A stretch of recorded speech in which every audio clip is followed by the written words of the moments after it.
Hey, it's the Iowa Land Guy, and here's the top 50 questions that I get asked about farmland.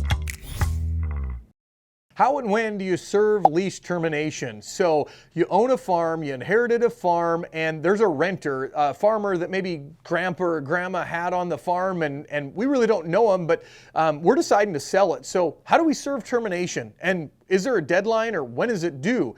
Great questions. Okay, so things you need to know. Yes, you can serve termination. First off, you can sell a farm with a current lease in place, but it's good business to maybe try and serve termination on the farm. So September 1st is the day you need to remember in Iowa. So lease termination is due. So if you're thinking about it, September 1st, you need to give that farmer notice. Otherwise, they're going to assume that it's the same program as last year and that they're still renting it for the next year.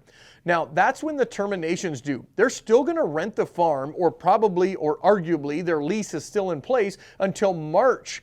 Most farms are leased out from March to March. So they're going to keep possession until March. But that lease termination has to be to them by September.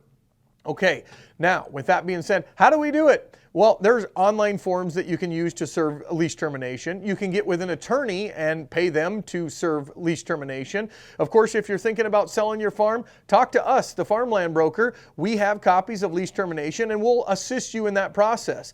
Maybe you don't want to be the bad guy or the bearer of bad news. We can also fill that void for you and talk with the farmer and let them know what your plans are for the future and help you execute that document. So call if you're thinking about executing that lease termination.